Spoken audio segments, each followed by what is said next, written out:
Tammy again with Brown Coat Ranch. How you guys doing today? Today I have a few more seeds from Baker Creek, and I brought out my garden planner. So it says it's a journal and logbook, but it has a lot of spaces for information in here. I think I got this off of Amazon at least a year or two ago, and I never used it, but I'm planning on using it this year. So let's see. It has everything in here from your zones for both Canada and the United States. It talks about the different zones. Although, if you guys are paying attention, you'll notice on a lot of the gardening sites that they've talked about that some places in the US have changed zones.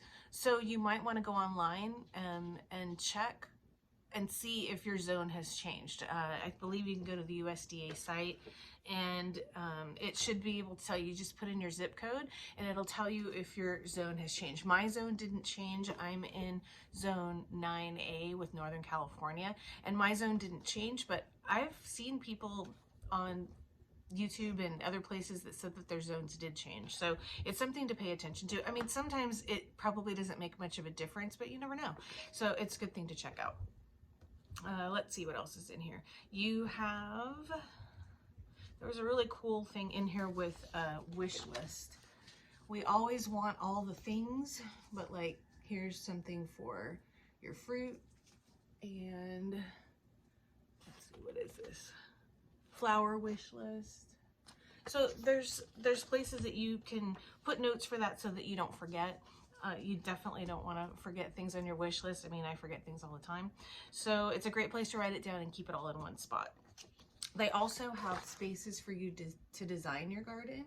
They give you grids and a couple different types, how you're going to lay out your garden. And let's see, monthly tasks, yearly tasks. I mean, it's pretty in-depth. It's actually a really good book. I don't remember what I paid for it. I don't think it tells me on here, but it wasn't that expensive, and it has, I mean, it's a pretty thick book. So you can pretty much do everything for your year, and actually it goes through all the seasons. So like it says spring right here, goes through the months. There's March right there. So anyway, it's a great book. If you can look it up. I don't know, it says something about endlessjournals.com if you can't find it on Amazon. But anyway, it's a great resource. So let's get to the seeds. So in this one, I ordered beans. I wanted to do a lot of different type of beans this year, and there's some really beautiful ones. I want to make one area pretty much all beans and peas. So this one is peas, let's see, King Tut Purple. That's really cool looking. This one was interesting. This one, let's see. It's a dry bean. It says it's drought and heat tolerant, which is kind of good because up here our weather kind of fluctuates sometimes. Well, like last winter, we had a really crazy winter, which seemed to last forever, and then we ended up having a really mild spring. So you just never know. But the previous one was, we just got beat with heat. So it was really warm all season and really hot. So you just never know what we're gonna get here. But this one is called the Mabombo Green bean. Really pretty, really striking color. And then we have the Blau Hilde bean. That's a beautiful purple color. Purple's actually my favorite color. The Red Swan Bush bean.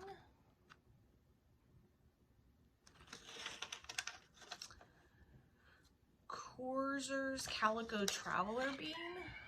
This one looks like a pinto bean. It's a dry bean, but it's really pretty. In fact, I thought you could eat this one fresh too, but I don't remember now. And the Sugar Magnolia Tendril pea. Kind of Interesting. I actually don't remember ordering that one, but I guess I did. We'll plant it anyway.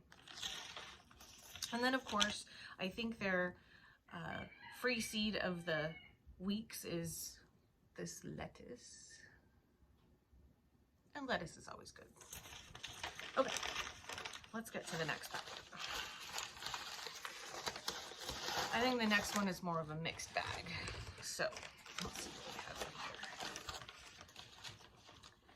I wanted to try and plant a little more ground cover for weed suppression this year. And I know this isn't going to do it with the seed packet, but I probably have some more somewhere. This one is Magic Carpet Thyme. And I know another good weed suppressant is Alyssum. Alyssum not only smells good, it smells kind of like honey, but it can take over and spread in an area, and it's great for weed suppression. So I was going to try that this year also. We have Winter Savory. And then we have Lemon Savory. This is for cooking. So I'll put that in with my herbs. Calamintha Marvelette White. This is supposed to be great for the pollinators. You definitely want to have something for the pollinators. That's why I'm doing more flowers this year also. And here's a good example. This is Marigold Little Hero Fire. Isn't that gorgeous? Marigolds are great for deterring insects, and you always want to kind of have some in between your plants, which is great. Also, this color is amazing. Black Velvet Nasturtium. And when I'm done, I'm going to reach behind me and get my flower box and show you some more nasturtium seeds I had. I'm planning on planting more nasturtium seeds this year so that I have more nasturtiums in my garden. Nasturtiums make an excellent trap crop, meaning that you can plant them with things that typically get hit with insects, especially for gardening organically, and you want to use as many deterrents from things getting on your actual fruits and vegetables, and nasturtiums are great for that. They call them a trap crop because they tend to attract the bad insects, and they stay on the nasturtiums and they leave your other vegetables alone. I've heard of people having great success with that, and I'm going to try and do that this year and see if it works for me. We also have golden beets. Golden beets are great because as much as everyone that loves beets goes for the reds, they tend to stain things, and like your cutting boards and different surfaces, and then you have to bleach them and attempt to get the stains off. But golden beets don't do that. We have the Texas Golden Watermelon. I might actually have another packet of this somewhere. I am also planning on planting a lot of zinnias this year. I have some more zinnias in my flower seed box, but I did order a couple of really cool ones that came out this year. There's Aztec Sunset. It's just such deep colors in this. It's so pretty. And Aztec Burgundy Bicolor. It looks very similar, but it's really pretty. And then Sunflower Music Box Mix. So it's kind of a mix of different sunflowers. So pretty. Sunflowers are great too. And Florenza Sunflower. Cookie, shush. And then I also got a De Rossi lettuce. And then of course, here's the free seeds, and they are also both lettuce.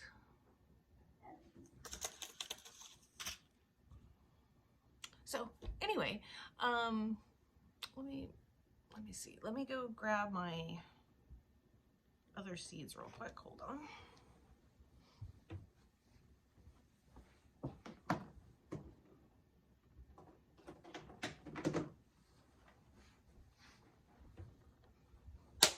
So these are, this is one of my seed keepers. It's from those photo boxes I showed you in one of my other videos. These are ones I already had, and you can see I marked it with my label maker. I'll make another video about that, getting all my seed boxes out and showing you how I label everything and kind of what's in them. But in this one, I have a bunch of different nasturtiums. I have Tip Top Mahogany nasturtium, Yeti nasturtium, we have Tip Top Rose nasturtium, King Theodore nasturtium. This one's beautiful. I love things that are variegated, and this one looks like it has variegated leaves. It's called Alaska Red Shades nasturtium. The flowers are stunning, and they're really beautiful against that variegated leaf. There's also another beautiful one, Orchid Cream nasturtium.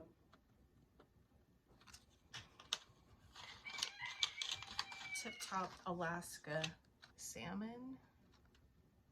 So pretty. And the Jewel Peach Melba nasturtium. So I'm planning on planting quite a bit of those this year, and the colors will just be amazing, along with the marigold that will help, and also planting things like herbs in between your flowers and in between your vegetables, and using between flowers and herbs, you can really keep a lot of the pests away. So I'm going to be experimenting with that this year, doing some more research on what ones I should plant where. I'm really trying not to use any like spraying techniques, or trying to stay away from any type of things that aren't natural. I'd really like to grow as organic as possible. So this year I'm trying to, sorry, my dog Cookie is barking. And so using things like trap crops and